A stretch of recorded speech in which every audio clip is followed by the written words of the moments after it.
Hey guys, I'm trying to reach your tutor, and once I'm able to do that, I will give you an update. I think it should be here soon though.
Hi guys, so I've been able to reach him.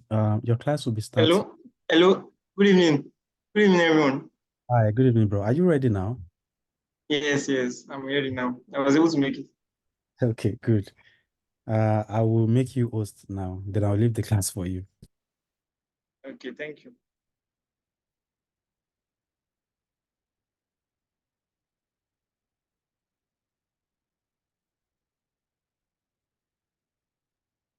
Okay, so good evening, everyone. Good evening. Good evening. Good evening. All right. Yes, you're all welcome to this session.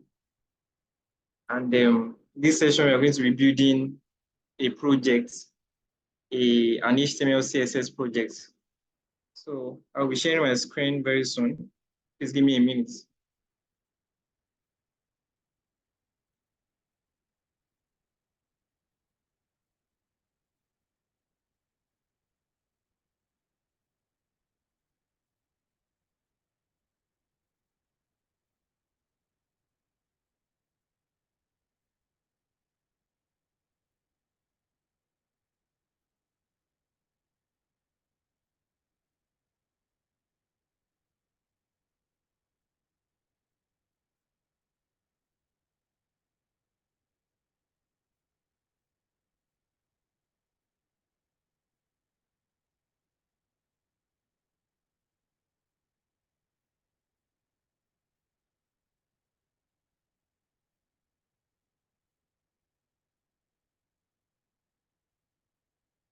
Okay, so you can all see my screen now.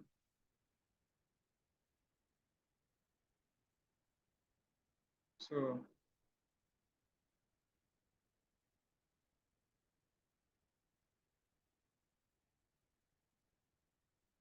basically, I'm going to open a design now, which we are going to be building together.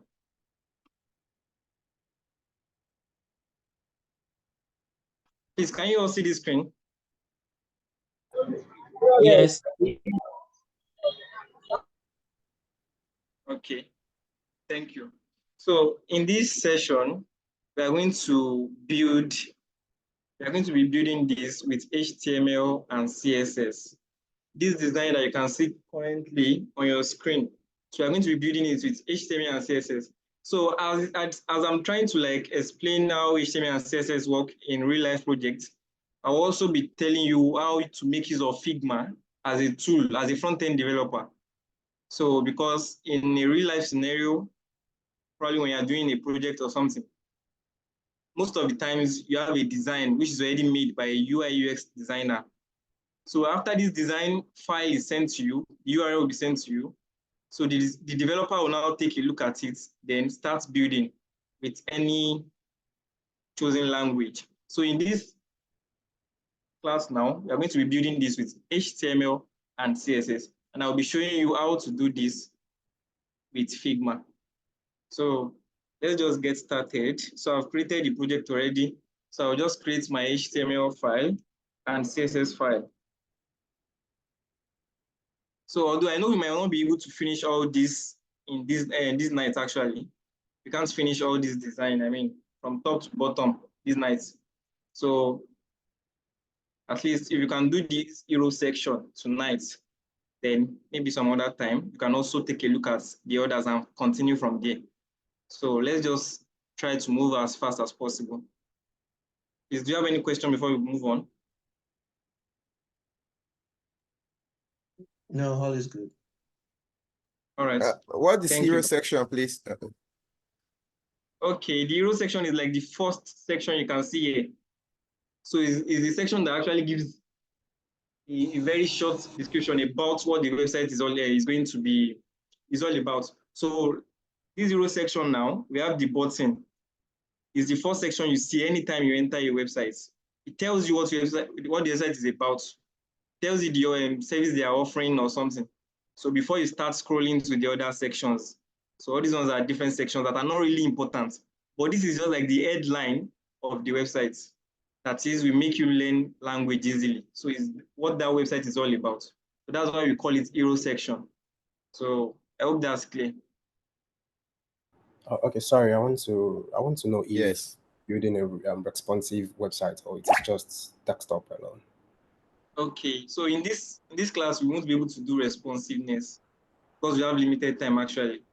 By the time I start now, you see that before we look at it, an hour is gone. So we won't be able to do responsiveness along the way. We won't be able to, so it's just desktop view for now. So I hope that's clear. So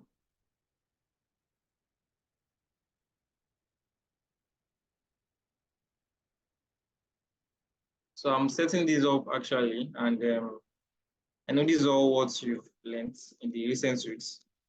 So this is just like the title of the yes, can go on.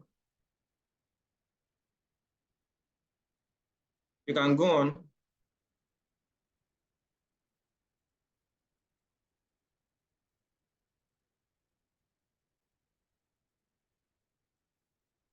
All right. So this is the HTML and this is CSS. So currently, I've linked this HTML file to this CSS file to the HTML file. So we can now work with external CSS. Sorry, how did? Okay, how you link it is how you just wrote link then that rel. Yes. Okay, styles. Yes, that's how to link it. I think we should have done this in the recent. So from there now, you can look at the website.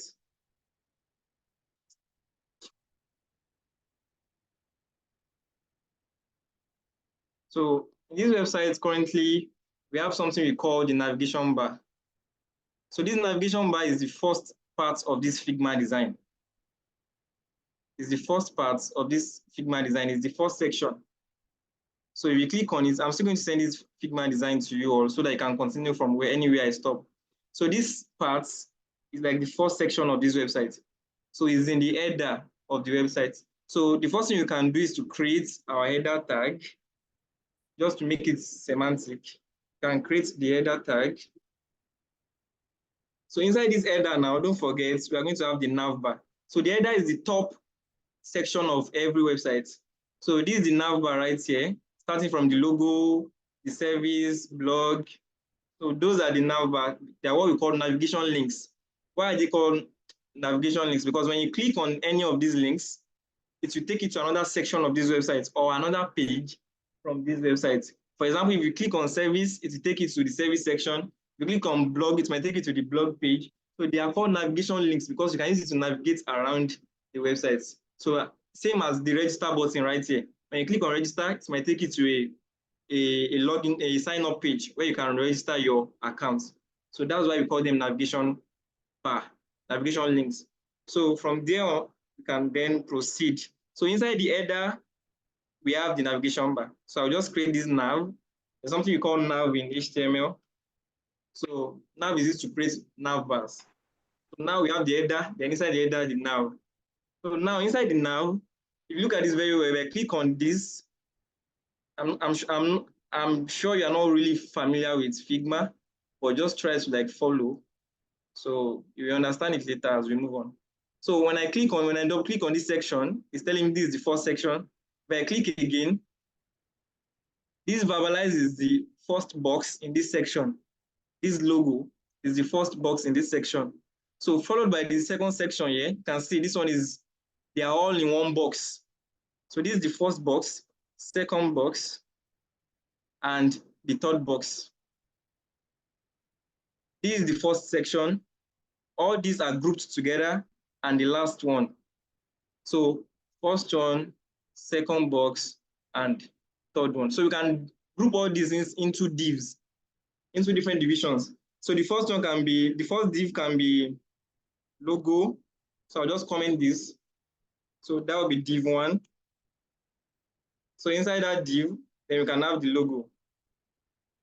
H1.logo. Sorry, So I think I don't know if you only share the screen for your browser app for now, because the div you are writing, I don't know. It's just showing this hero page. All this while you are explaining. Or okay, you are not switching to Can it. anyone see my? Yes, It's Okay, I working can normally see now. here. I can see your face. I can see your screen. Maybe you should I join, can see your face. I join can see it again. now. I can see Like it now. log out and log in again. Okay, I think it's the network. Yes, from your side. So just wait for it to show.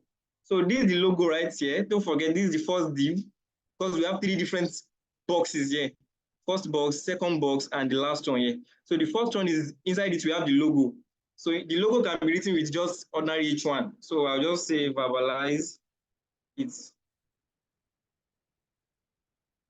So verbalize it, or you can copy it from here as well. When you click it very well, and you look at your right-hand side here, look at my cursor right here. So if you click on this, to say copy to clipboard. You click on this, it will say copied to clipboard, so you can just paste it right there. So we are done with the logo right now. We are done with the HTML for the logo. So followed by the second box now. This is the second box. This is the second box. So inside the second box, we have service, blog, about us, and contact. So I'll just create the second box. That will be nav links. So they are the real nav links. So I'll comment it again just to make that clear. So under it, then you can have the second div. So div, then inside this div, you can now have our unordered list. Don't forget, these can be created using unordered list. So because they are not numbered, so UL, then inside your UL, you can now have LI. So every UL will have LI inside it, that is list item. Okay, good. So now we have this list item. Please, if I'm moving too fast, What's now of just let me know. UL?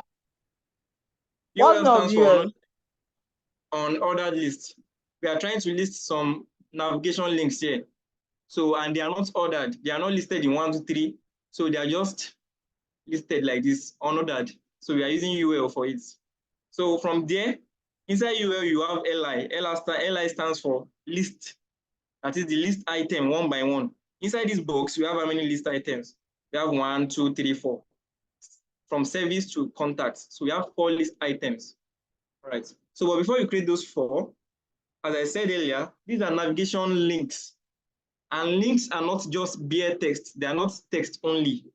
So if I say this, if I write this now, contact us. So this won't work when I click on it in the browser. Let me open it in the browser. So you can see this is not a link. It's not a navigation link. And we are trying to create a navigation link. So for everybody just joining, this is what we are building today from a Figma design. So this has been designed by a designer, a UI UX designer, and we are trying to develop it so as to make the website live. So for everybody raising, and I'm still coming back to you, please. So from there, I was talking about links. So this is going to be a link. So you can't just write this like this. You just say anchor tag. Your anchor tag is used to create hyperlinks. So anchor tag, the A tag, then inside it, you can now have contact us. Or what's the first thing here? So the first thing is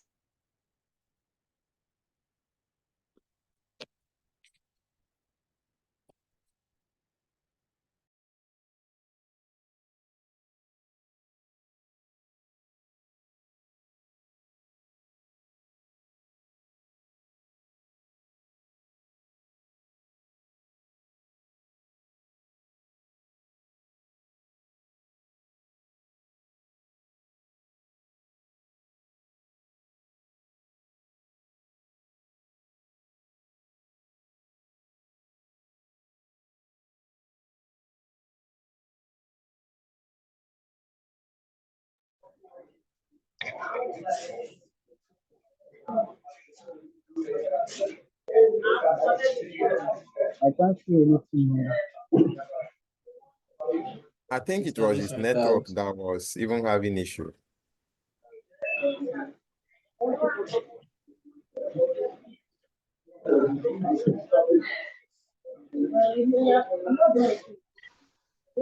Abeg,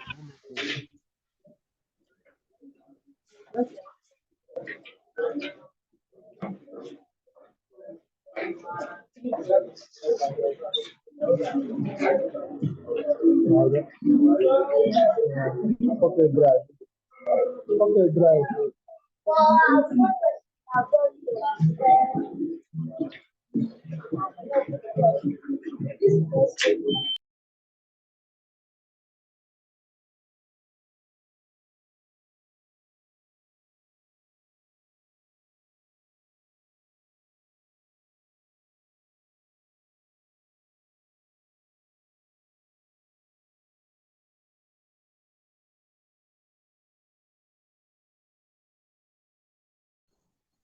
Hello.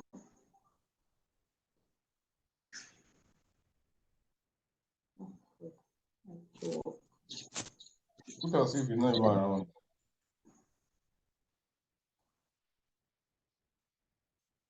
I Wait, think it was his network actually. He will soon be back, I think. hope he's aware that his network threw him He knew, out he of the. knew, he knew. Okay, all right, He's not even on the Chief. board anymore. All right. No.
Is it okay if you chat them up on that? So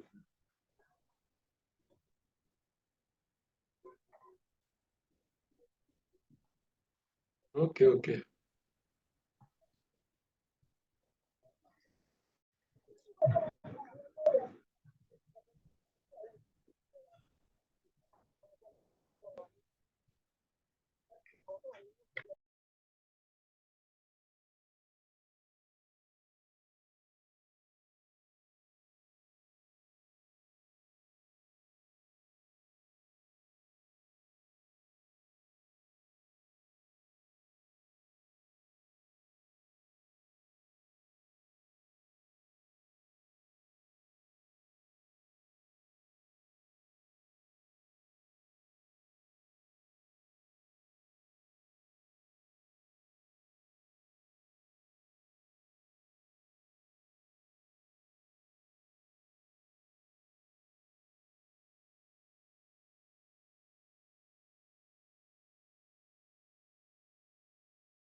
Hello, is somebody still here?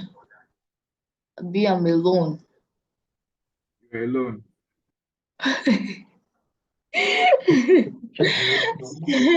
It's only me and you that here. You're Yeah, not I alone. We are still here.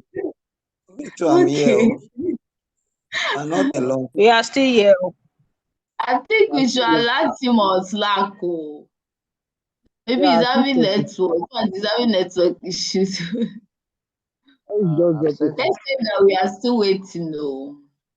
Yeah, So we someone have has shut our texted line him on on Slack. Slack. So I think he's having internet issues, or maybe his laptop He's trying went to off or rectify something. it. All right. Wait. I've sent him a notification on Slack.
Hi, everyone. So I'll be taking over from our instructor. Are you guys still here? Yes, we are still here. Okay. So I just want to tell you guys that MTN is a very bad network. Have a nice night. Wow. That one enter. No, I knew who she is because I knew who you are. That one enter. Wow. Give me a minute. I'm back. Salaji on this call. Can you hear me? We want to use group. Yes, Okay, we can Balaji, we hear can hear you. you. Yes, we can hear you. Balaji is here. Balaji should take over. Gabi, Give me a minute. Let me try to share this. I think I've lost please, access. team, kindly make Steve the host. Okay. Hello, Team the host now.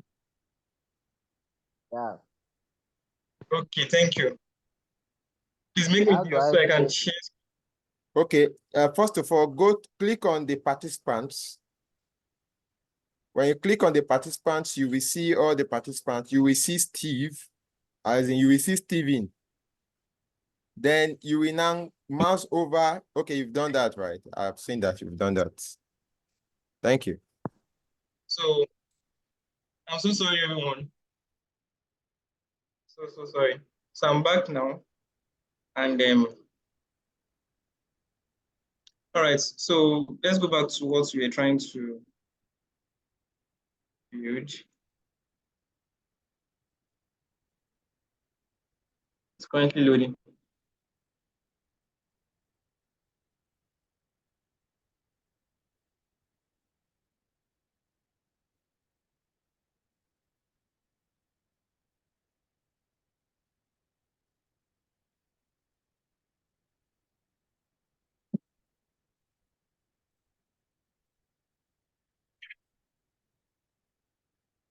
All right.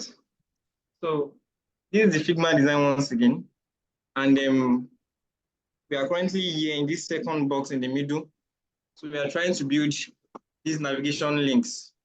So and I was saying these navigation links are going to be nested inside the anchor tag because it is a link. When you click on it, it must take you to a section on the page or another page on the website. So that's why we are using this anchor tag here. So inside this, we can now have service. So I'll just duplicate this 3 more times. And the second one would be blog. Third one about us and contacts. So I'll just put blog, about us, and contacts. All right, so we have those 4 now, and if we check the browser, so this is currently what we have. So the logo is ready now. why this is not hiding. Okay, so the logo is ready now. We have the navigation links ready also, although we've not styled it, but the HTML is looking good. So then from there, the last one on this list, which is the register button. So this register button will also be in another div.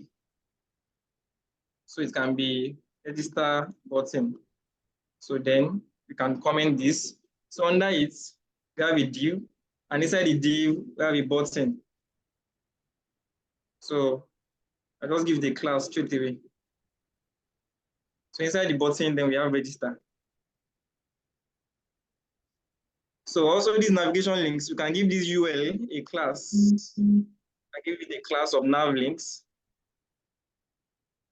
All right. So if you don't forget where we are coming from, we have our logo, we have the navigation links, and we have the register button. So those are the three divs we need to create inside this nav bar. First div, second div, and the last one here. So, and this is what we have currently. All right, so let's style this top part before we move to the next section, which is this section. This section. So let's style this now, just to make it look the same. All right, so from the CSS now, we can start styling. So if you look at the code very well, first, our font is not the same as the font we have here. So if you click on the text, Figma will tell you the font that is being used. Figma will tell you the font is Railway. You can see it right here on the right-hand side of the screen. So Figma is telling me that this font is Railway. So all you need to do is to just go to Google Fonts and search for the fonts.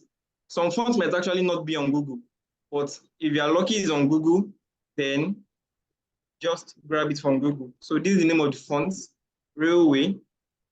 So after seeing the Railway fonts, all you need to do is to click on Get Fonts.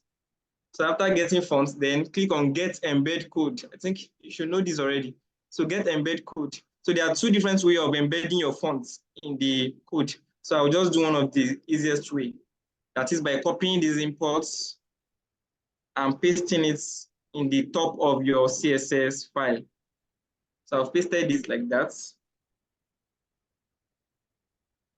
So I've pasted it. So when you want to style now, so you can use this universal selector to say font family. So they're even telling you the font family to use here. You go down here. So this is how you write it. This is your font family now. So you just bring it here, copy and paste it there. So you check the browser now, then font is now working. You can see the font is now like this, exactly this font that is used here. So that's the first thing to do in the CSS. Also, another thing is the arrangement. So apart from that, another thing is the arrangement of the navbar. These are arranged horizontally, but the code on our own website, we have it arranged vertically. So what we can do here, please unmute if you are, please mute if you are unmuted. So from there, to make it align horizontally, all we need to do is to style it. So logo, nav links, and this button, they are all in one container, and the container is named nav. Don't forget, the three divs are in one container named nav. So select this nav because we actually want to flex those three divs horizontally. So you have to select this nav, that is the parent div, which is the nav tag. So select nav, then you are selecting using the tag name right now because nav is the tag name. So we are not giving nav any class, and you might give it any class as well. Or if you give it, if you select it using the tag name, it will still work. So to make it align horizontally, the three divs inside it align horizontally. First thing is to give it display flex. So by giving it display flex, let's see what happens. Can you see that? So they are now aligned horizontally, even without doing anything yet. They are aligned horizontally. So from there, you can now see, you can now fix all these small problems here. Register is at the top. To make everything align on the same time, same line, then you say align items, center. You say align items, center, You can see register is now in the center of this and this. So from there, justify contents, space between. Okay, so that's the work of justify content, space between. I can't explain every CSS property right now. I expect you to have known some of it. So justify content, space between is to like space the 3 divs in the available space that is given. I mean, these 3 divs inside the nav is to give them space as we have it here. You can see the space here and the space here. So from there, it is looking more of like what we have here already. It's looking more of like what we have here. So another thing is to take care of this one in the middle. The logo is already good. So the logo is already exactly what we have here. So these nav links are the next thing we are going to take care of. So first thing is that they are having these dots, and those dots are caused by what? They are caused by the unordered list. Is someone trying to talk? Yeah, I have a question. So now you know that, can you hear me? Yes, I can hear you. You know that on Figma, like you use grid to like position the alignment. So how do you now do it like in the code if you want to do the alignment? Okay, so I just said we can use grid, but at the same time we can use flex also. Can you hear me? Yes, I can hear you. So we can use flex at the same time. So flex Use is like flex, very. Abi? Yes, I'm using flex to align it horizontally. The 3 divs inside the Okay, nav for the bar. alignment. Okay. All right, thank you. So I hope you all see what flex does there. And align item center, followed by justify content, space between. So as I was saying, these nav links are having the dots, those bullets, they are caused by the unordered list. So to remove it, you select that unordered list. So the class given for that UL is now nav links. So you copy the class, then we are going to come to the code, dot nav links. Then to remove it, there's something we call list style type. List style type. So the list style type is currently, let's say, circle. So you can change it also to square, to different symbols. So if you don't want the list style type at all, you say none. So the list style type is now set to none, and you won't see those dots there again because we don't want any list style type. So from there, we move on. So another thing is to align them horizontally as well. So the same way we aligned those 3 divs horizontally, we are going to align the nav links one by one horizontally inside the UL. Don't forget those list items are still inside this UL. So UL is the parents. I want to separate those 4 children. I want to align them on horizontally. So we select the parents. The 4 items are inside UL. So to make them aligned, to use display flex, you select the parents. So, and the parents right here is nav links. So since we already have nav links here, then we say display flex.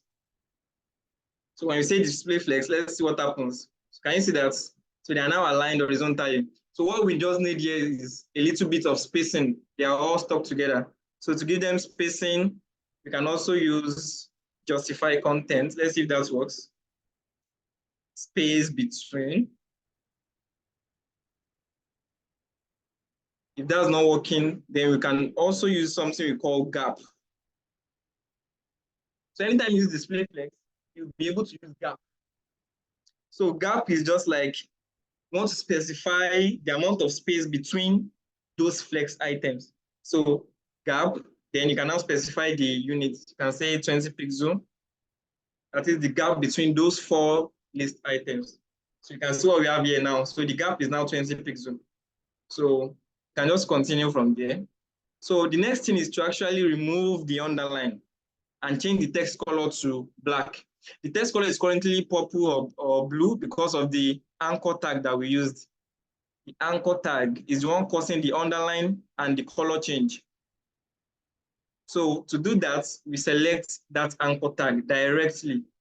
Select the anchor tag, and we are going to remove the color. We are going to change the color to black, then also remove the underline. So from there, we can move on. So since anchor tag is inside li and li is inside nav links, so does anyone know how we can select this anchor tag in our CSS? Please, if there's any way we can select it and you know of it, put it in the chat. How to select this anchor tag in the CSS. I remember we talked about CSS selectors then. So how to select this anchor tag in your CSS? Because we want to remove the color and the underline. Okay. Okay. Okay. So I can see some beautiful suggestions right here. So someone is saying .nav links, then followed by A. Okay, that will work. So another person is saying li followed by A. That will work as well. So almost everybody is saying A. Okay. But obviously, all what you said here will work. Everything will work. But the best thing now is to look at the best way to write the code, the best way to select it. If I'm using only A, then it will affect any other A that I have on the website that is not inside this nav link. So to use the correct selector, select nav link first, nav links first, then from there you can now say A, nav links, then you can also say li and A. But since we don't have too many anchor tags inside nav links, so you can just say nav links followed by A. That is, the anchor tags are all inside these nav links. So it won't affect any other anchor tag that we have outside. So the nav links is just like telling it the parents.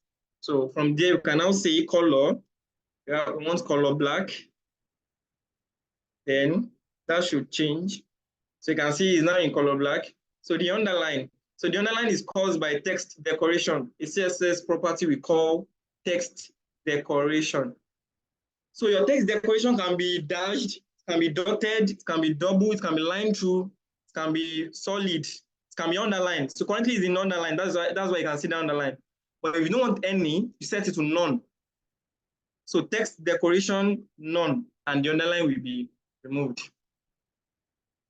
So that's how to do that. That's how to go about that. So the underline is now removed using text decoration. So the code is as simple as that. And then from there, I think this middle is set now. So we won't waste much time on accuracy. So let's just move on. So this is the last thing on the list, the register button, styling the register button. So to style this button now, there are a few things we need to grab from this Figma. First of all, the background color. Background color, which is in color yellow, but we need to get the exact color. So to get this exact color, you click on this button very well. You click on it. After clicking on it, you come to this right-hand side. Down here, you will see colors. So these colors, you copy this color. This is the X code for the color. You copy the color, then you come to your VS Code. Let's select the button now. So since we have only one nav button, so just copy the nav button and come here. So you just say .nav, it's in, then background color, the color that we've copied. Oh, sorry. So the color that we've copied, then followed by what? This is what we have currently. It's very small. So the text also, and the padding around the text. The text also, and the padding around the text, also the border radius. So all those things, you can see it here. So Figma will tell you the width and height of this button. It's telling you the width is 1 pixel, the height is 60 pixel, the radius, the border radius is 100 pixel. So let's try to do that. So the width is 1 pixel, the height 60 pixel, and the border radius 100 pixel. So let's see how that looks like now. You can see how that is looking like now. So we still have a small issue here. The text is too small. And as well, the border, I mean, that outline around this, the border is color black and we don't have any border here. We don't have any border here. So let's remove that border one time. So to remove the border, you just say border none. So we don't want any border. So the border is removed. So let's make the register a little bit bolder. So if you click on this register right here, it will tell you how bold the typography of this register. You can see it's telling you the font. The font is taken care of because we already have the font. It's telling you the weight, the font weight, 700. The font size, 18 pixel. So let's just insert that. Font weight, font weight. Font size is 18 pixel. Font weight is 700. So, all right. Consider as a little bit okay now. So the button is looking good now. So everything is gotten from this Figma file. Every value we are using is gotten from this Figma file. So there is no problem of you thinking about the value to use. The only Sorry, thing I need, sir. yes. Sorry, is this Figma for Zuri? No, Or your this is not Figma. personal? This is not Figma for Zuri. It's just a random Figma. I don't want to use it to train you on how to Because I'm use surprised Figma. why you are having access to all those things. You know, Zuri has Figma has developed their dev mode. Okay. So I'm wondering why you have access to all those things. Oh, no. Figma has blocked dev mode, but at the same time, there are still some features. There are still some small things you can see. So although the dev mode is advanced, but if you don't pay, you won't use the dev mode. Now you can see it's throwing an error. It must be a paid team, this dev mode. So this one is just a simple Figma file. Okay. All right, so from there, we are done with this navbar. So the only thing you can do to this navbar is to make it responsive. But on the desktop view, the navbar is okay. So on the desktop view, the navbar is okay. So from there now, we just move to the next thing on the list, which is this hero section. But before I move on, do you guys have any question about this navbar? Any question about this navbar? So if you want me to explain the code again, now I can explain What it. of the underline Yeah, there? the underline this thing there. Okay, you mean this underline right here? This underline right here, right? Okay, so that can be created using a span. So we can use a span. Let's see where it is. So I think after this, okay, after now, you can have a span. So this span, you can have, you can give it a class of divider. So this span, nothing will be inside the span. So you just go to the CSS, then you say dot divider, then you give it width and height, and give it background color. That's all. So if you click on the underline, it has given you the background color. So this is background color right here. This is background color. So you just copy it. So the background color, that's it there. Then followed by the width and height. So it's the height there. Anyways, if the height is not there, let's just try any height. Let's try the pixel first. Then width.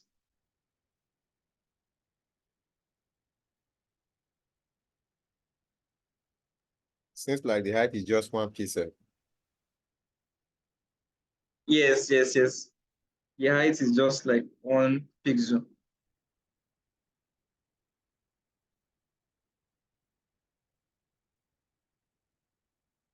Okay, I'm coming.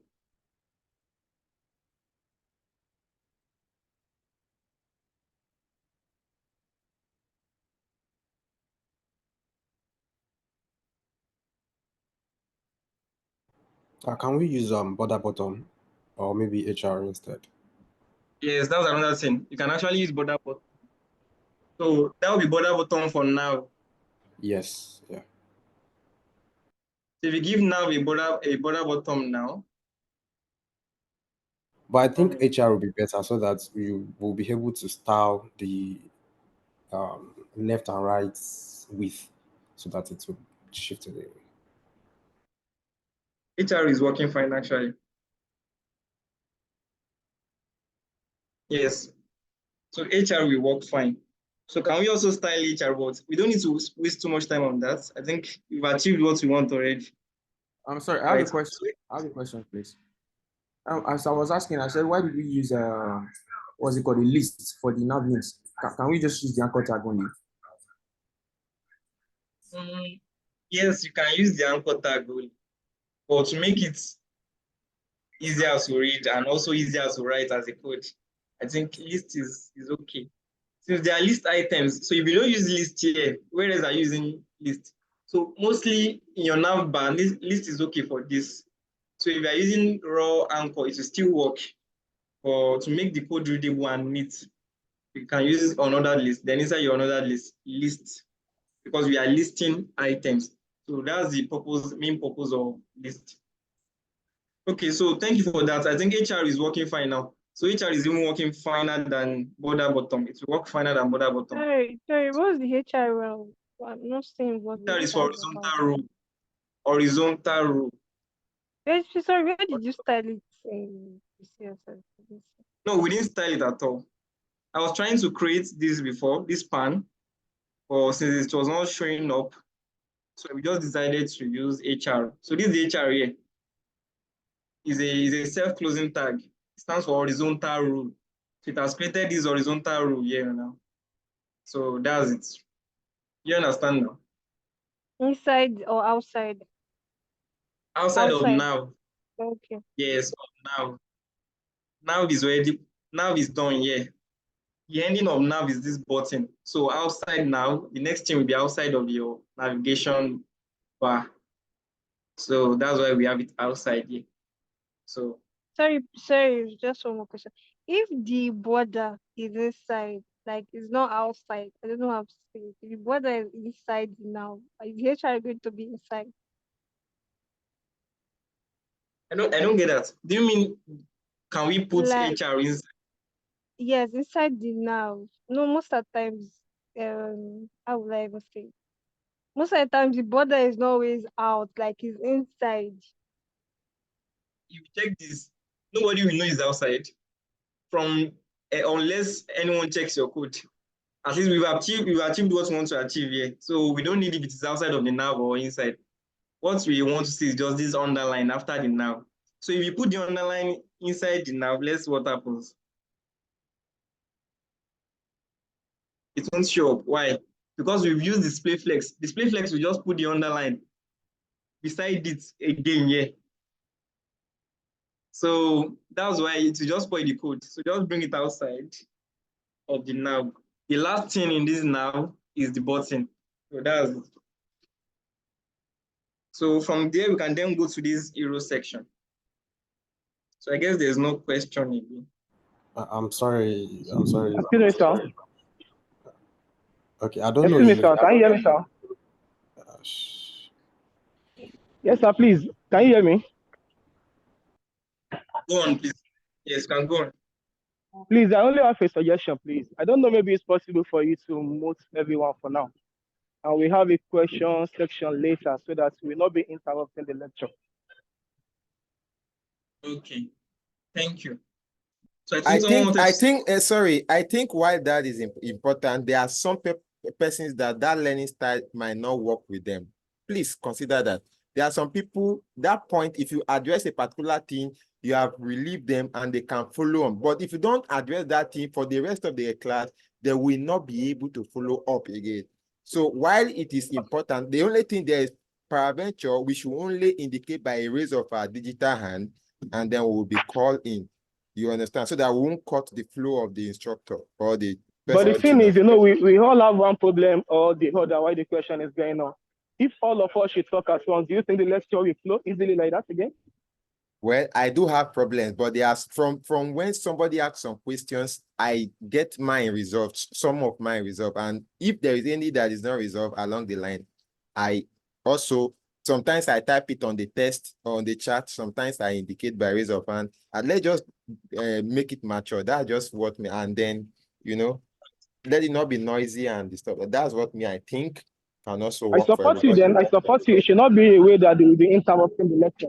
Yes. They can channel their questions through text. Thank you for the opinion. Please, I understand you. Let's just move on. So if you have a question, please just raise your hand. So if I'm permitted to stop within in between, I'll just unmute some of you or give you the chance to speak. Thank you. Thank you for the opinions. So from there, let's just move on to this hero section. So the hero section that says we make you learn language easily. All right. So that's not in the header anymore. Don't forget the structure of the code from the start. Inside the header, we have the now. Inside the now, we have the first div, which is the logo, second div, nav links, and the third one, the button, inside the header. So we are done with this header now. And after the header, we have another section. So outside of the header, we have another section called hero section.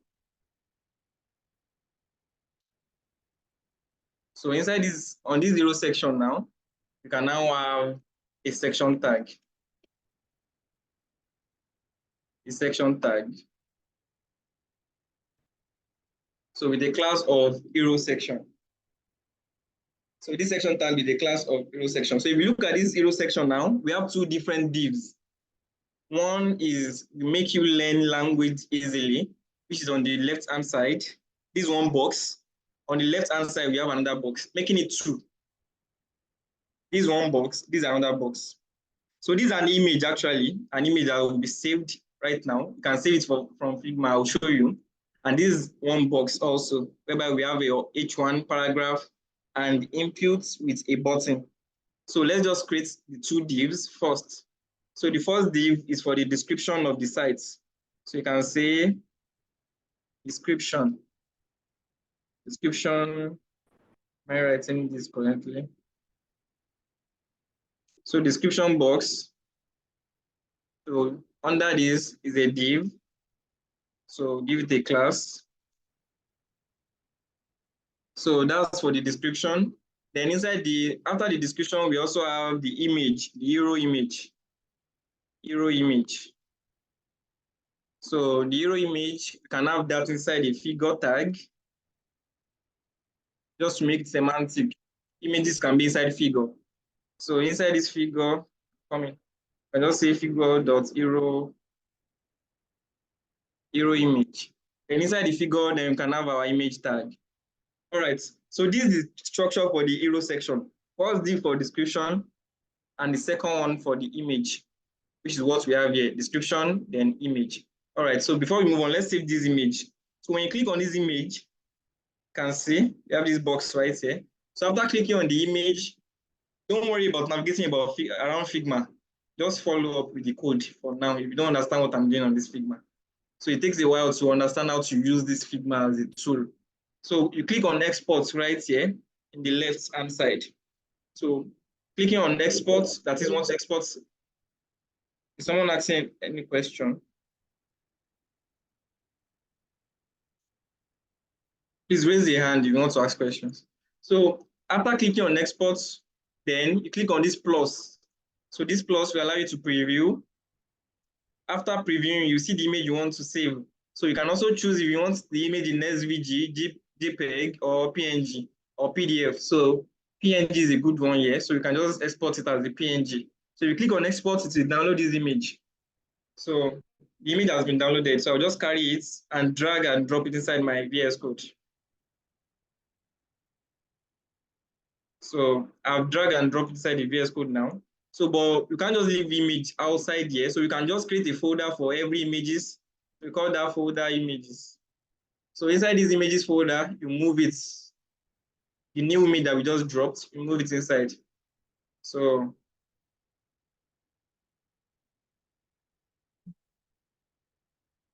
the image is now inside images, just to make everything clean. So from there now, I'm coming to your question, please. We just need to move faster. So from there now, this description, don't forget in the description, we have what? We have H1, which is the biggest text here, followed by paragraph. So let's create the H1 now. H1.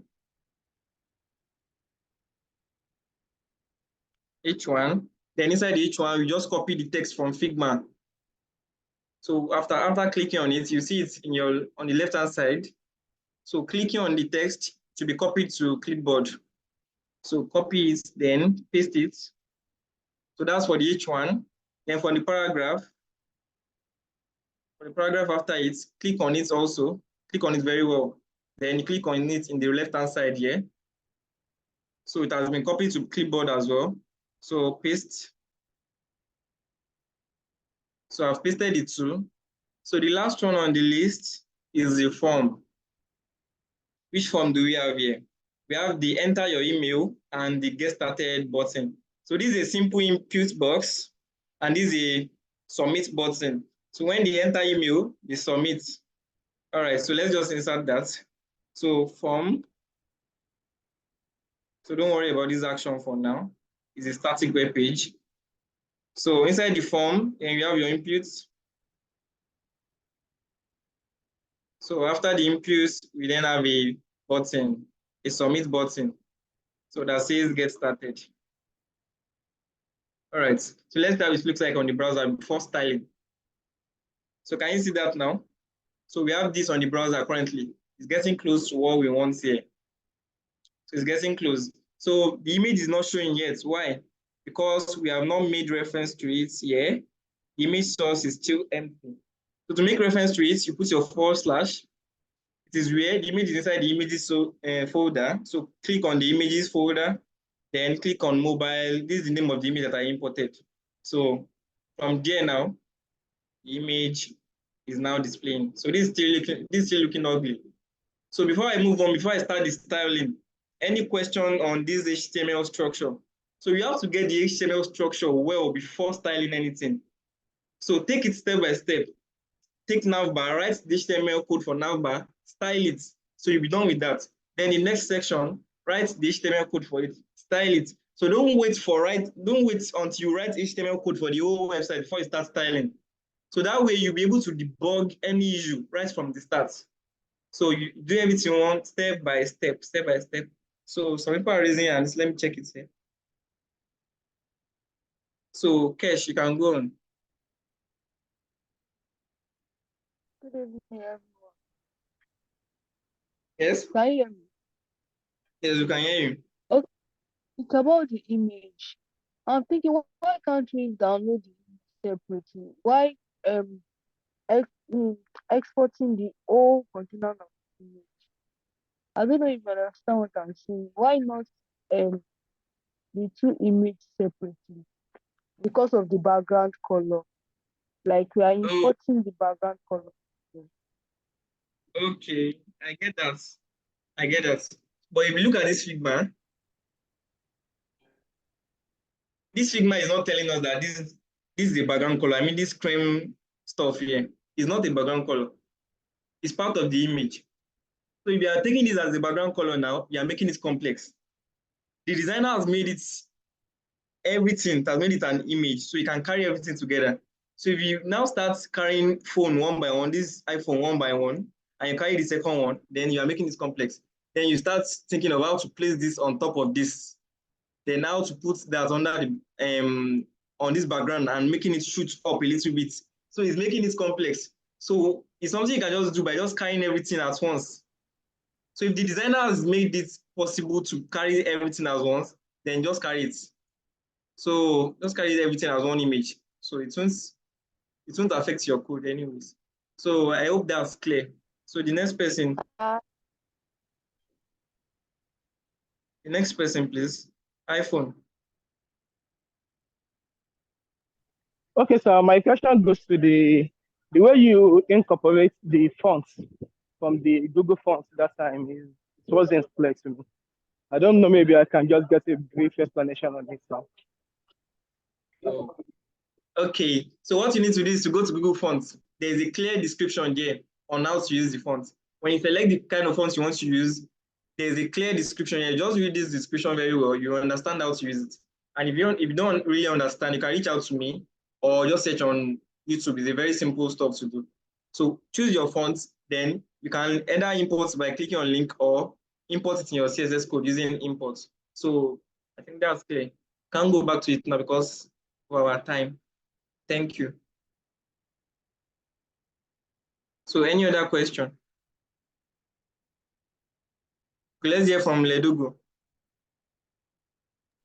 That's not your Okay, name, but so I observed that the image you exported, yes, the quality, like the quality is really low. Now see the fonts on that the first part where it has good results. So I think it's not readable, and I guess that's because you exported it as a PNG from Figma. So I don't exactly. know I don't know if exporting as SVG is better. Yes, that's a good point actually. So if you export as SVG, let's try that out now. So I was showing you different options that you can export it. So if you export as SVG, it is still good. I think SVG is sharper. Let's try it. So I've exported as SVG now. So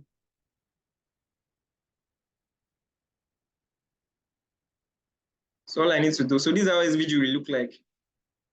So you just come to your HTML code. So you just replace this with SVG. So let's look at it now.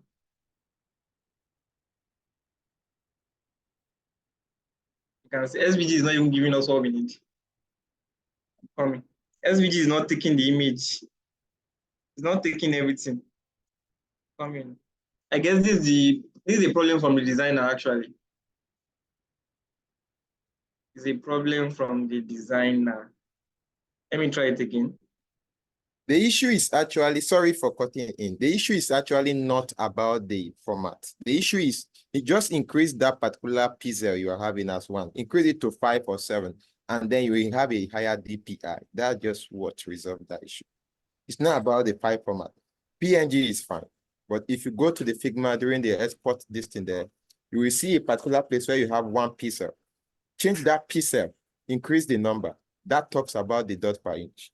I think that will solve the question of the clarity he's talking about, or the blurry Yes, thing. I understand you, but at the same time, he's right because I worked with some images too. So PNG sometimes are not always sharp as SVG. So I don't know.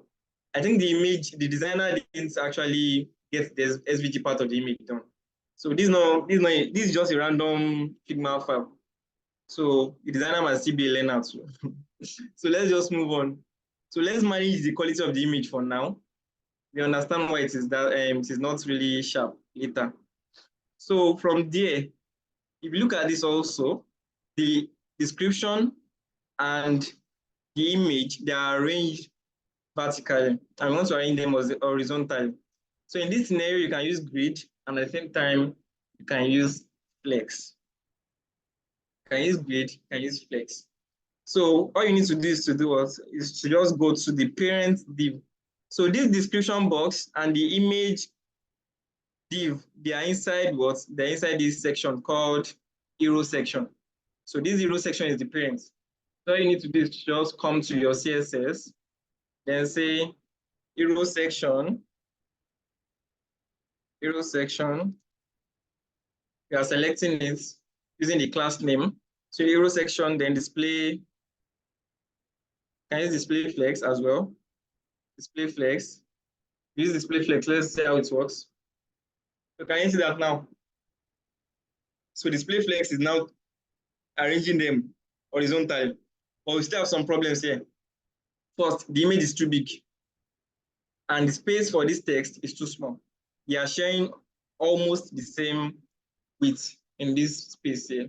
So before we do that, you can just say justify contents space between to give them space between. Then you can also say align items center. All right. So from there now, we want to give them space. I mean, we want to reduce the width of this image and increase the width and font size of this H1. So let's just start from the H1. So H1, which is to select this H1, we can just say, since it's inside description, we can just say description. Oh, sorry. I just say description dot description, then H1, that is the H1 inside description. So you copy the font size from Figma. So the font size currently is 100 pixels font weight is 700. So I just say font weight, font size, 100 pixel, font weight, 700. Let's look at it on the browser. And you can now see that the text is very big. Sometimes when you feel the text given by Figma is too big, you can just reduce it a little bit. Well, let's see how it works for now. So when you reduce it a little bit, let's use like 80 pixels now. 80 pixels is still normal, not too big. So still, the space this image is taking is too much. So let's reduce the image width once and for all. So we just say the image is inside this zero image figure. So select this by saying dot zero image, then inside it, you have image. I hope you understand the way I'm selecting these items. So dot hero image, then image, that is img, is the name of the tag. Then img is inside what? Is inside hero image. So that's why we are selecting it like that. So we check the width from Figma. What's the width from Figma? So click on this image to get the width. So the width right here is 815 pixel. So that will be maximum width. So when I use maximum width, I'm telling that the maximum width the image can be, that is the maximum width it can, the maximum space it can take in terms of the breadth is what? 815 pixel. That is, it will not be larger than 815. So that's why we're using maximum width here. 815 pixel. 815 pixel. Then you now say width 100%. 100%. Okay. So most people ask the difference between maximum width and width. Maximum width is that is the maximum width the image can be. While width 100% is just telling you that okay, take up all the space that this image can take and can actually be. Take up all the width that this image can be. So if the image can be 900 pixels, so if you give it width 100%, it will take all those 900 pixels, but it will never be more than 900 pixels because we've set the maximum width to 900. So if you give this 50%, it will only take 50% of 815 pixels. That will be half of it. That will be 815 divided by 2. So don't let us make it complex. So take up 100% of 815 pixels. So you come here now, you can see our image. So our image is looking like this currently. But something is still not right. This description is now taking more space than we actually wanted. So we come here now to know the space that this we actually take. So we just click on it again. We click on this. You can see the width down here, 728 pixel, 728 pixel. So the description can take up 728 pixel. So you come to the description again. So up here, you can say description can take 7 maximum width, 7 to 8 pixel. Then can also give it width 100%. That is take up all the width that is available. So let's see how that looks like now. So we are getting there, right? We are getting there because this is now breaking at language, and here is breaking at language also. So this is getting closer to what we are trying to achieve. But this image is still quite slow. It's still quite small. Why? Because this paragraph is taking too much space. And if you look at this space, this paragraph is not even taking up to the H1 space. So to know the space, the width of the paragraph, you click on it. And if you look at it, it's saying the paragraph is taking up 649 pixels. So it's just by clicking. When you click, you inspect. That's what we call inspecting. When you're working with Figma file, you have to use the exact value from Figma, unless you feel something is not right. So this width now is 649 pixels for the paragraph. So what do we do? Just like how we selected each one here, you select the paragraph also. So under each one, you say paragraph. So that will be maximum width for paragraph is what? 649 pixel. 649 pixel. So we come here now.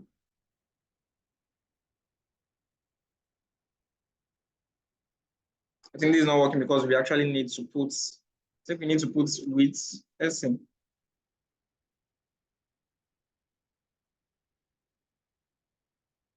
Okay, so this is working now. But at the same time, as I was saying earlier, sometimes when you use Figma file, with Figma measurements, it won't be exactly what you want sometimes. Remember, we reduced the font of this to 80 pixels instead of 900. That's why this is still getting longer than this. So to do that, we can also reduce maximum width. So something like 549, let's say 549. Okay. So this is now fine now. It is fine now. So we make you learn language easily is now a little bit longer than this paragraph. So the paragraph is too small. So let's check the font size of the paragraph. Click on it to check the font size. So by the right hand side, font size is what? 22 pixel and font weight is 400. So we can do that very fast. That one is a simple one. Font size, 22 pixel, font weight, 400. I'm coming. If you have any question, I'm coming, please. Let's just finish this section so I can take all questions. All right, so this is bold now. This is like better than what we had earlier. All right, so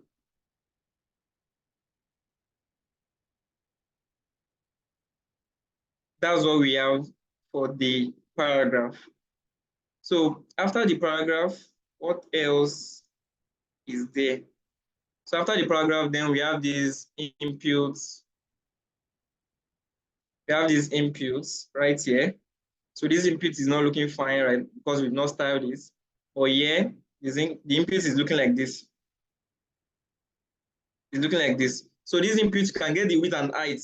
The width is 417 and the height is 72. So let's style that.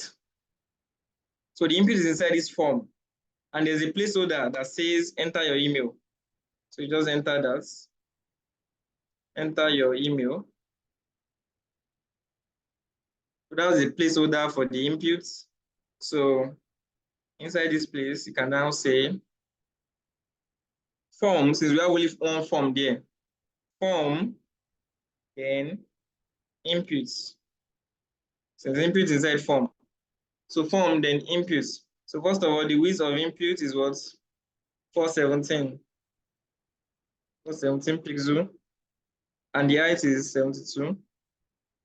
72 pixel. The background color right here. If you click on this very well, the background color is here. F5, F5, F5 in export. That's the background color.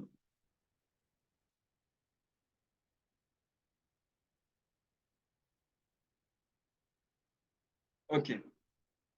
So one thing about this now is that the height is too much. The height is too much. The height given by Figma is just too much. So let's just reduce it a little bit. Let's say 52. Okay, I think 52 is okay. All right, another thing is that is rectangular. We want to make it rounded like this. So to make it rounded, the border radius. So check your border radius from here. So it's telling us that the radius is 40 pixel. Radius 40 pixel. So the border radius is what? 40 pixel. And if you check it now, it is now rounded. It is now rounded. So any question before we move on? Let go do. Let go rather. Anyhow, please unmute. Okay, so the question is about the line height for the text. Like this body text will help you learn language easily. So how do we implement, because right now the text is looking squished. So how do we implement the line height so it's more appealing and readable? Then the second question is, on some design, some designers use 1620 pixel as like the width of the desktop screen. But we have 1440, like what Yes. 1440, and we have like 1622 as the width. So how like the universal one is that 1440. So what about designers that use like maybe 1620? So Okay. because when you started coding, there was no room for choosing if it's like 1440 or 1620. So is it that the from the measurements, like from taking the measurements on Figma, the the width just adjusts or takes the shape of the elements on each of the sections? Okay. Thank you for that. So what he's saying is that the width, I mean, the maximum width for this page can either be 1440 pixel or 1620. So depending on what the designer actually puts there, so some QA are very strict. I mean, quality assurance, they are very strict that they want something exactly in the design. So if it is something exactly in the design, then at the top here, you can select body and you'll be like maximum width 1440 pixel. So that's the universal one, as you said. Maximum width 1440 pixel. So that would be the width for all these sites. I mean, for all these viewports on your desktop. So the first question was line height. Okay, so line height is actually given in this Figma also. So you can see line height is here. So if you want to specify your line height, you can specify it. And if you don't want, you can leave it. So this paragraph now can specify the line height. The line height is 36 pixel. So when we increase the line height now, you see what will happen. So currently it's looking like this. Everything is so close to each other. So if you increase the line height for that paragraph right here, line height 36 pixel. So you can see that. So there is now more space within those lines. So that's the work of line height, 36 pixel. So that's what it's trying to point out. So that's how you can use line height actually. So that's that about that. Okay, so from there, these inputs, we still have a problem with these inputs because it is having a border around it. So this border can be removed with what CSS property? If you have any answer for this, please place it in the chat section. How do we remove this border from this input? This black border around it.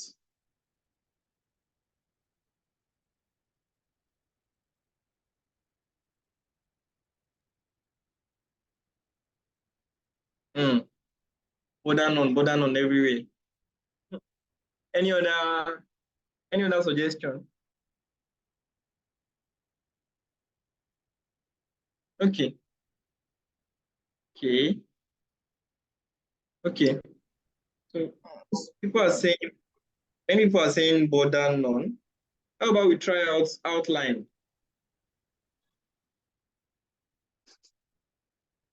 Outline none. Let's see that.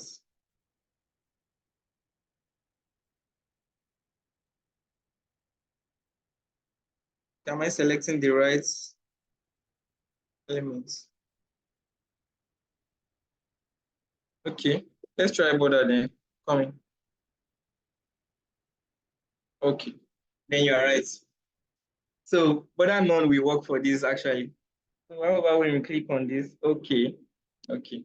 So when we click on this, the border will still be there. That was what I'm trying to remove. But before before clicking on this, you can remove the border using border none.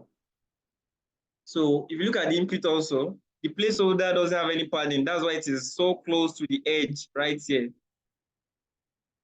So that's why it is so close to that edge. So to do that, you can actually give it padding. So padding top and bottom, then left and right. So that can be, let's say, 10 pixel.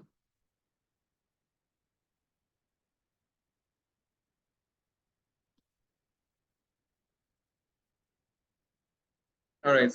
So that padding is okay now. right?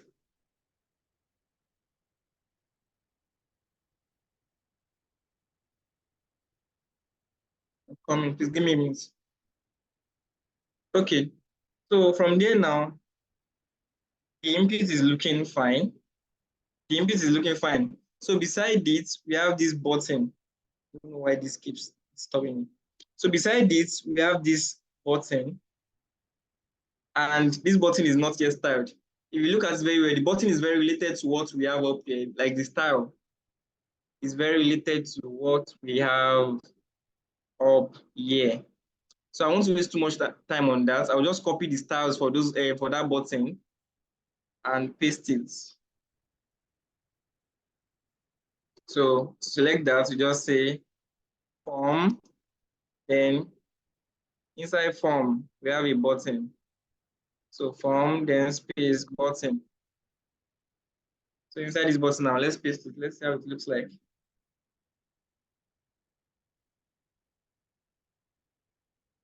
All right. So that's the get started button. And I guess it's still okay for now. Unless we want to reduce this. Okay, so that's about the get started button and the inputs box. And the inputs box. So from there now, you can then talk about this image. So something is still not right with this image, like the width is still small. So let's try to see what's wrong there. Let's try to debug what's wrong. Okay, this is too big.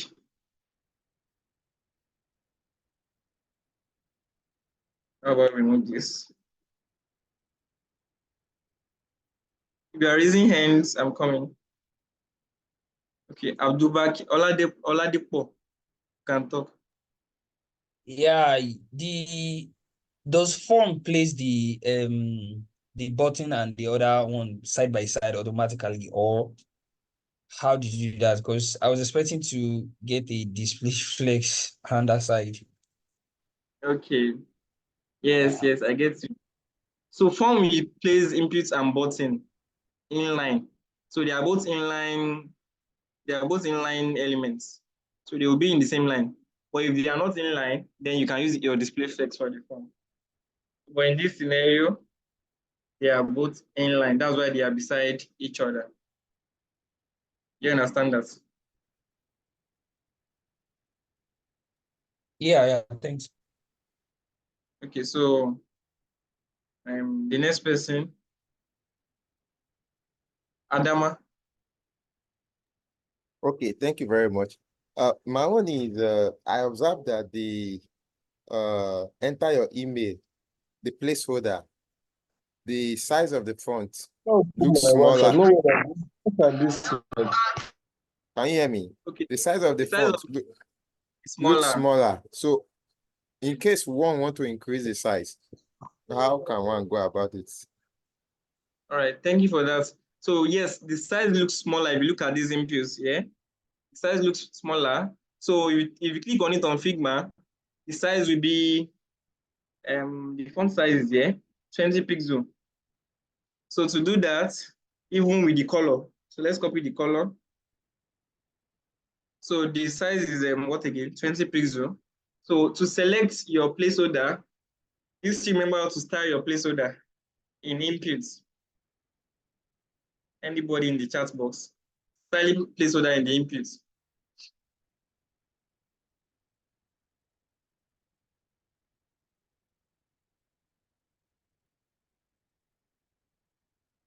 All right. So to start your placeholder, there's something you call coming. So inputs, then placeholder. So you can see that. So that way you'll have access to style. Let's see, have access to style your placeholder, and then give it your font size. Font size is 20 pixel. Let's see if that works. So you can see it's now big. So even too big, 20 pixels is too big. So we just reduce it to like, let's say 14. 14 is too small. 18, 16. Okay, I think 16 is still normal. 16 is normal. So exactly, that's how to style your placeholder. So then inputs, this is what we call pseudo selector. Inputs, then inside this, we have your 2:, then followed by placeholder. So that's how to style placeholder of your inputs. So I hope that's clear.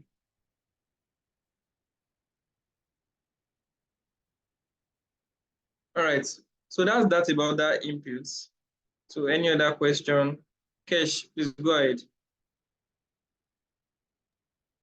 Yeah, first of all, I can't see your screen on bottom and the email, so maybe you should scroll down.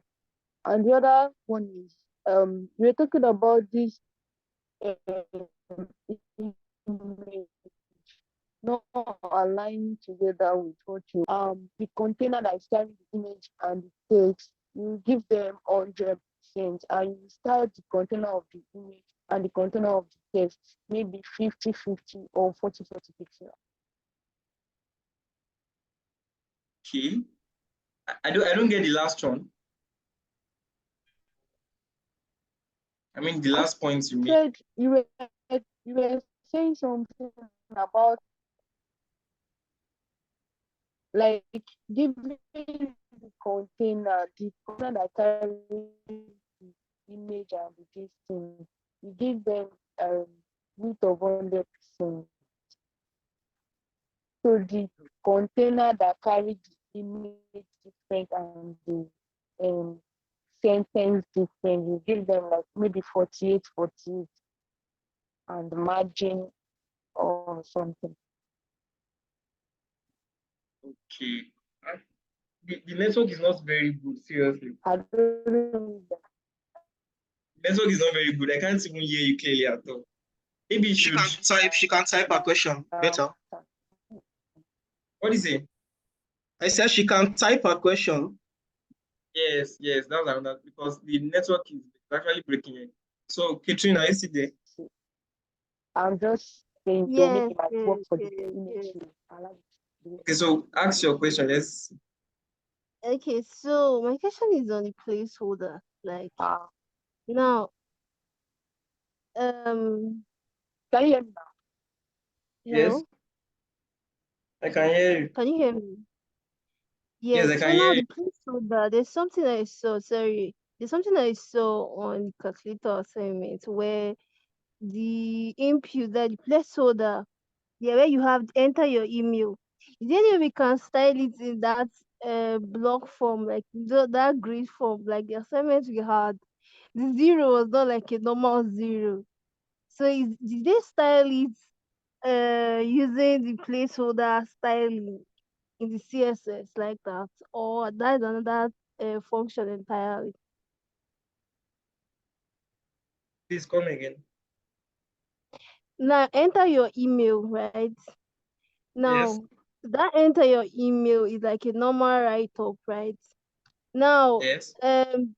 Scientific calculator, that zero, like it's not like a normal zero in the calculator, according to the assignment we gave, as in the styling of the zero was like it was in block form. I don't know how to explain it. So is it in this placeholder, like when you want to style, is it how do you style that write up like that? I think it's the font type. Like it's the font type that will make it numerical like that. Is the Yeah, type that's what of I'm asking him. That can he the use the type of same thing fonts. in this enter the email? Like can you use it in this email, illustrate it in this enter the email? Let us see. Okay, you can just change the fonts, but let me Is that what you mean? Yes, that's what I meant. So as soon as you start typing, the placeholder will disappear. So then your real text will be shown here. So I think that's the only thing. So as soon as you It- start typing, yes. It's not like it's not. I don't know how to explain. Okay, maybe I'll just send the screenshot of that thing. Okay, Just can I continue. help out? I understand the It's system. font. It's font. Okay, what she was trying to explain is if you check very well, the kind of font that calculator have is digital font. You understand? So now, if you on those kind of calculator immediately, you only see maybe that 0 at it. So as the default display, you understand? So she's asking where was that formatted, because that's part of the assignment we are dealing with. So was it in this placeholder that the formatting or styling was done, or is it supposed to be the output result? I think that's where her line of question is directing towards. Yo, thank you very much. The English plenty. Okay. It will be there by default. Then it's a placeholder. So I think the styling of the placeholder is just done like what we just did here. So if I can understand your question actually. So the styling of the placeholder is just what we just did here now. So if you want to change any font of the placeholder, you can change it from here as well. Any style, any color, fonts, family, or anything. So it's something you can do. Since the header of that calculator is input, it's an input box now. So it is placeholder that is used to like create that 0. I think that's the answer to that. Is cache still what's it called? Cache can go on.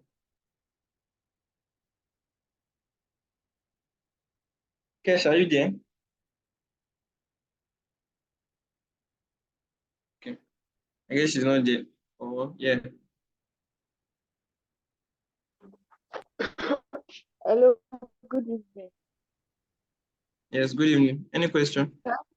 Yeah, sorry. I thought you said you're not hearing the other time. Oh, yeah, okay. You talked the other time.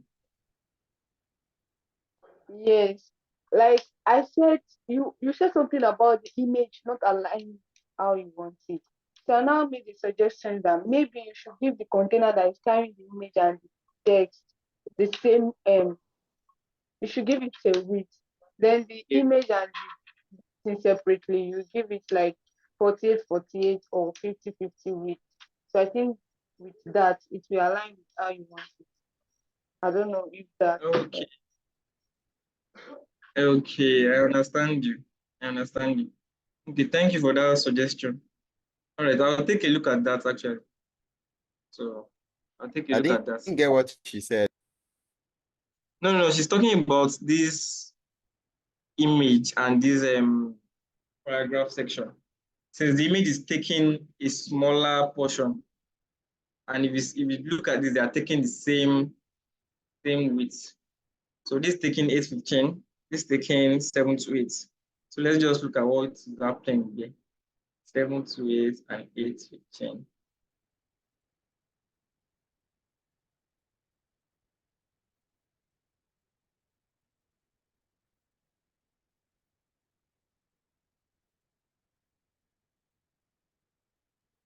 So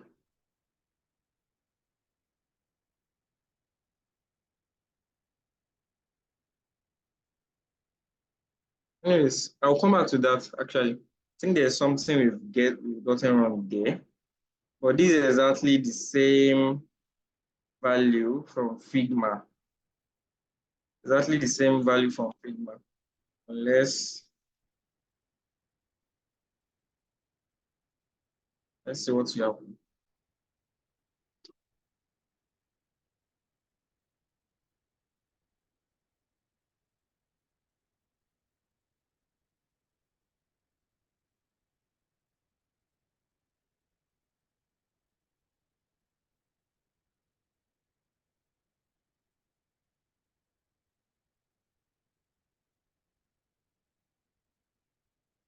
All right, don't worry, we'll come back to that. So let's just try to finish this aspect before we call it a night. Before we call it a night. So I don't know if you can finish this section before? Yes, you should be able to. Or should we make the last 15 minutes question and answer? Fire on, fire on. Okay. So from here now, we can come to this last section of the, this last section can also be grouped as the whole section. What's happening? Why is this not loading? Oh.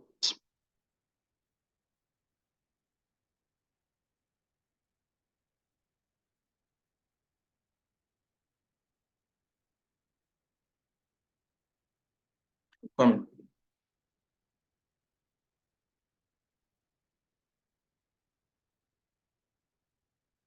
All right. So the last section here now, before this underline, is what we have here. So here we have two different sections. This one, which can be taken as an image, and this another box. This is another box here. So in this section now, we have two boxes. You click on this one box, and this is the second box. So inside this second box, we have 4 different images. Inside the second box, we have 4 different images. So what we can do is to like create another div after this. So create a div, then we can say, let's give the class, let's give the class of students. So inside this now, we have one div, then we have the second div, we have the second div too. So inside this first div, we have the students enroll that we have here. So this students enroll can actually be taken as an image. So if you click on it, you see, oh, I have to refresh this. I don't know what's happening. It's going blank. So give it a minute to refresh.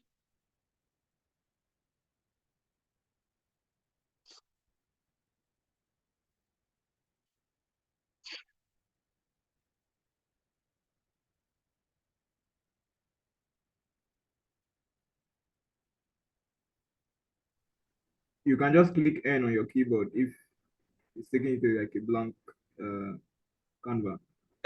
I click what? N on your keyboard. Okay, N.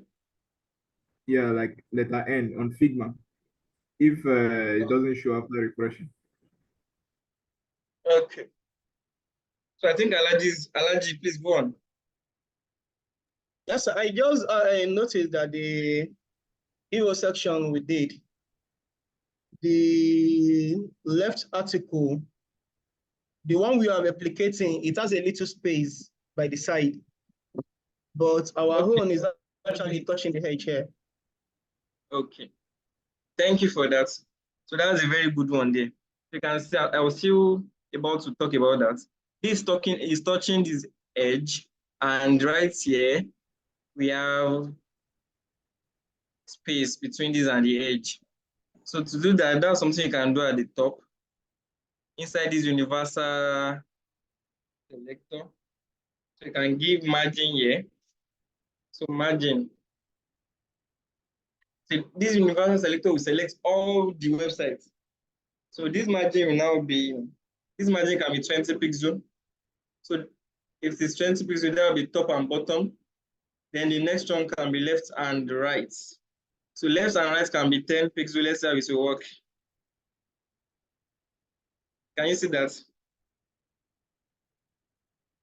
So it's now having 20 top and bottom, and it's now having 10 left and right. So that's something you can do from here, but this 20 is too much. Let's say 5.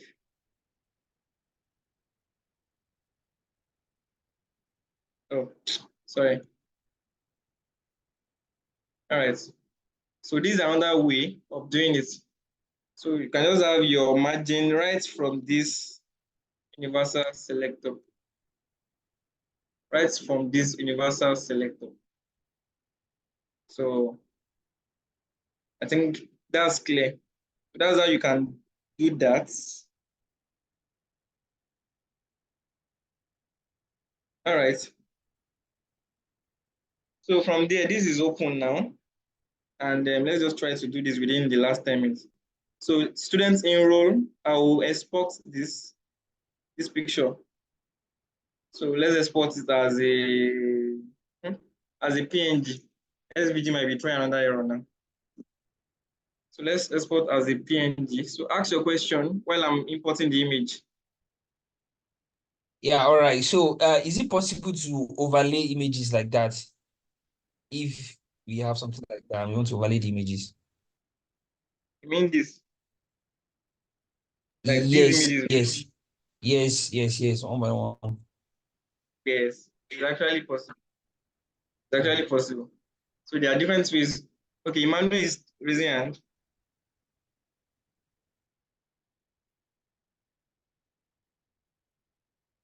Emmanuel, please talk. Oh, okay. So I just want to see what we can do to the description. I mean, the comma is, I don't know. Can you just go back to yeah, can you see the comma right here? Yeah. So Yes, I'm thinking we could use with maybe CH to sort that, to count the alphabet.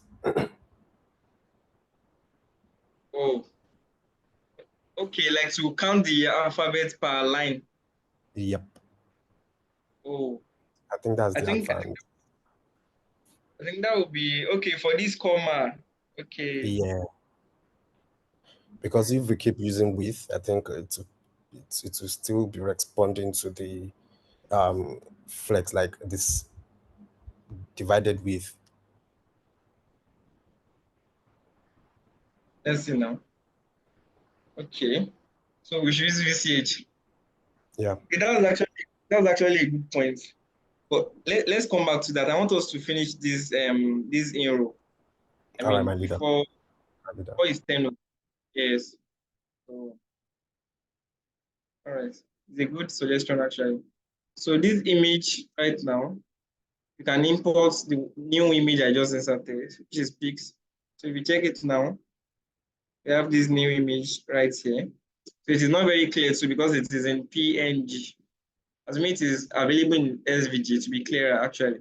So then the next thing is to save all these images one by one. So I think this one should work with SVG. So another one is Spotify. So SVG, there are 4 images right there. LinkedIn. SVG is just to make it sharper. So then Zoom.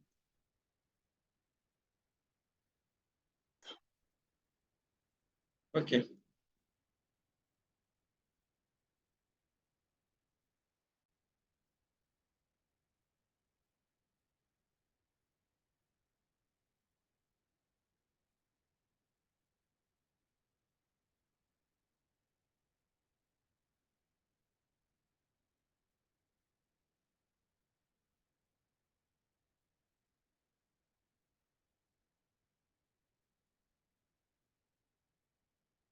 Okay, so let's see.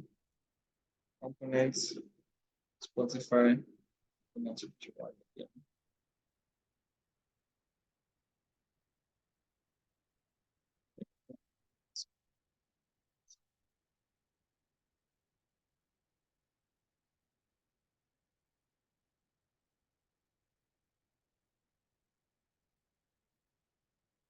All right, so we have those 4 images downloaded now.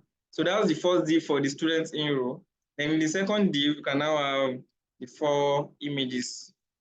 So that will be component 50, followed by the next one, Q1, followed by the next one,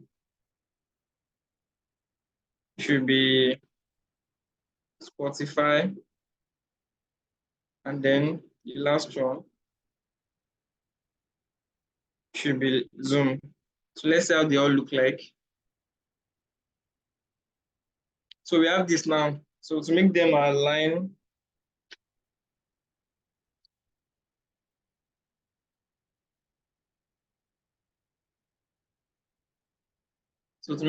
horizontally, let's give them class. So we can give this class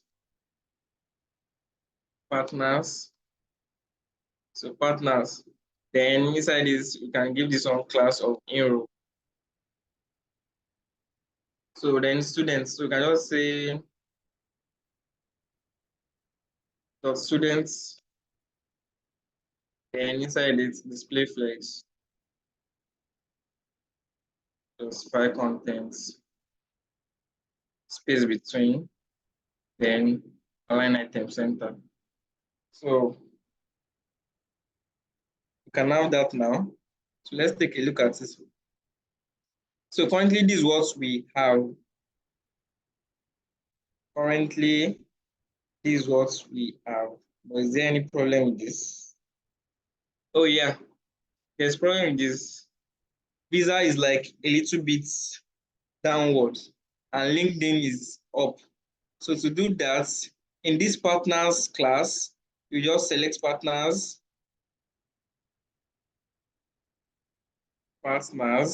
then you give it the same stuff. So align item center can actually make them align on the same line. You can see that now.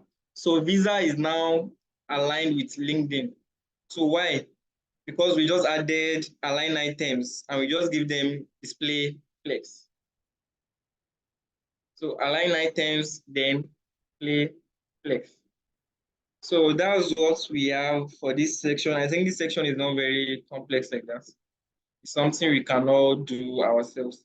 So just having two divs, one for the students in row and the second div for the 4 other images. Then giving that student the parent div display flex. That was what we did. So this margin top is just like to give it space between get started and this section. So that's about that. So any question? We have just 4 minutes left. We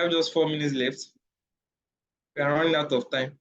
So any question in these last 4 minutes? Does anyone have any question?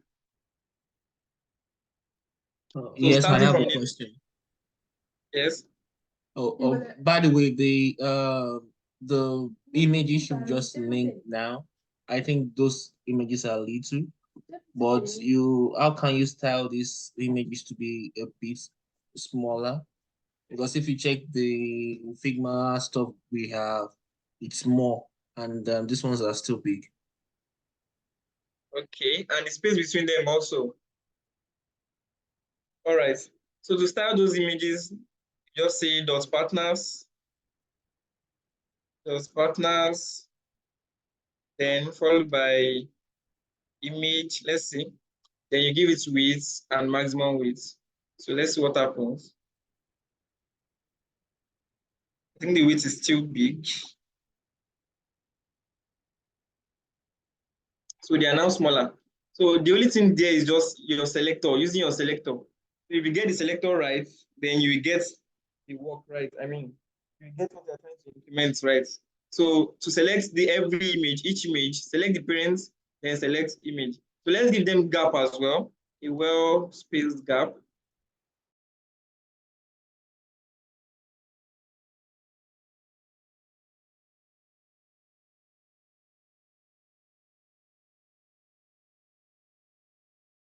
So to give them gap, you can say 40 pixels.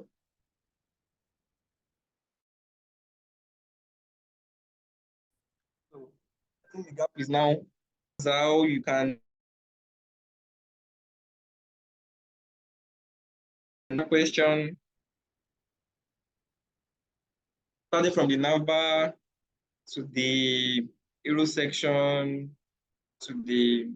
I know this might not be perfect actually, but we have limited time. So there's something we must have gotten wrong here that is making this image. Adama, please, you can talk. Okay, thank you very much. So just a short question I want to ask on. If I want a particular div to give space, like let there be space between two section or two div, is it going to be padding that I'm going to use on it to achieve that? Space around what? Take for instance now, this particular section on the hero page, after that particular first section, before we came to this student hero, if I want the space in between, that white space to be much more than this, is it padding I will have to style or Can there's give another margin. thing? Okay, margin, right? Margin, yep. Okay. So sorry, another. Margin can work. Okay, another thing Yes. again I observe is on this Figma document or file that we are going to take those components from, and then we're inspecting. I observe that even from the top of the page, there used to be the distance from the top and then the distance from the left side. So if we want to replicate exact positioning, how do we replicate that on Okay. on our coding or styling on CSS? So to check the space between items, actually, I'm still going to send this Figma file to you. So to check the spacing on these items, so all you can do is to do Shift Alt, then, okay, sometimes you don't even need to do Shift Alt. I'm just not using it today because it might look too complex for some of us that have not even seen Figma before. So Alt to check space between every element on this page right here. So if you click on one element right here, like this arrow section, and if you click on the H1 and you click on Alt, the Alt button on your keyboard, so you'll be able to check space between this nav bar and your element. So the space right here now is telling me that it is 234 pixels. So if you want to check the space between this input and the button beside it, you can check it. It's telling me that it is 16 pixels. Can you see me? Yes, Okay. I can hear So you. it I is can telling hear you. that it is 16 pixels. So that's Figma for you. So before we move on, let me just share you this Figma file. So it's late already. I'm sorry for taking too much of our time. So, You can go on to so this share, Figma sir, no file now, problem. okay, thank you. So this Figma file now, I would want everybody to actually attempt it. So the complex part is the most complex part is what I've done here actually, which is the nav bar and the euro section. So all these ones are just your normal grid and flex. I'm sure everybody can do this. This is a normal image that you can save and use grid for it. This one too is an image. This is H1, this is paragraph. So all these are what you can actually do by now. So, and this footer. So arrangement of this footer is another thing that might actually require like and structuring in the code. So I would employ you to like go and try out. Someone is talking. No, I think Adama So did not mute. okay, thank you. So I think you can all check out this, even if it is not your assignment in Zuri. Okay, I can see many people on this now. So even if it is not your assignment on Zuri, you can just check this out. You can just check this out. So, and also at the same time, I'll be dropping the official sites. Okay, so this is actually the official sites in case you want to look at it as well. I'm coming Kende. So this is the official site, is opening.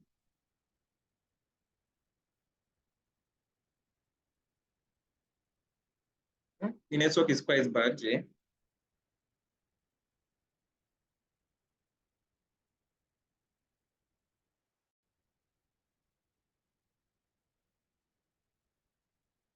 So Kende, please go on. Actually, I don't have any question, but I wanted to know how soon the video will be uploaded, including that 8 days of. But that really helped me a lot in doing my assignment. How what? How soon? Because I realized that there are some video like Damilola took us this morning, and he has uploaded his own part. So I don't know why yours is taking that much. It's taking much time. CSS. No, design, because I'm also doing design. So the class we had this afternoon, he has uploaded it on YouTube. So I was thinking I'll see this thing, that class that we did yesterday, but it wasn't there. I don't know. Please make it fast. Actually, I'm not in design, so do you understand me? So this No, design I is not didn't hear even you. What is this it? design is not made. This design is not made by It's Zuri. not what? It's not made by Okay, Zuri. okay. So any Okay. design, if you have any question about this design, just come to my DM and ask me. So this design is not made by Zuri. Actually, the design is the test. The test, like just to demonstrate how you can work with HTML, CSS. So this is the full site. So this full site was built by me using another language. So if you want to check the code, it's not HTML, CSS. This one is built using Next.js, like React. So as I was saying, it was a test. It was a test by a company. So you can just look at it and just try to. I see it's simple enough for you to like attempt. That's why I'm taking it in this class. So it's not made by Zuri. Could you Thank just drop the link to the site, please? I'm trying to get it from here. I couldn't. Could you just drop the link? Okay. So coming. So that's the link to the site. That's the link to the site that I built. So that's that about that. And thank you all for joining this session. We don't have any other question and any other suggestions, any other contribution. I think we can call it. Sorry, I'm very sorry. Does that mean you are not going to upload any of the video that we did yesterday too? And that of yesterday too? The one we used content.io. Okay, but I told you, right? The video has been uploaded. Okay, sorry. The video has been uploaded on YouTube. The one of yesterday has been uploaded since yesterday. Okay. The video doesn't take long again before they upload it now. Okay. I think Zuri has really amended that for us. Okay. Thank you for that answer. All right. So thank you so much, everyone. If you have any question regarding what we've actually talked about today, or if you have attempted it and you wish to show me your project, please feel free to enter my DM anytime on Slack. So if you are done with it and you want to show me what you've done, at the same time, send the GitHub link to to the front-end Slack channel. So I'll send the GitHub link to the general front-end Slack channel. So if you want to see the GitHub link of this code, please, after the session, check the channel so you can actually continue from where I stopped. Or if you want to start from scratch, no problem. All right, thank you. So good night. Enjoy the rest of the night. Good night. Thank you. Thank you all. Nice, sir. Yeah, good night, sir. All right, thank you. Please, that's good.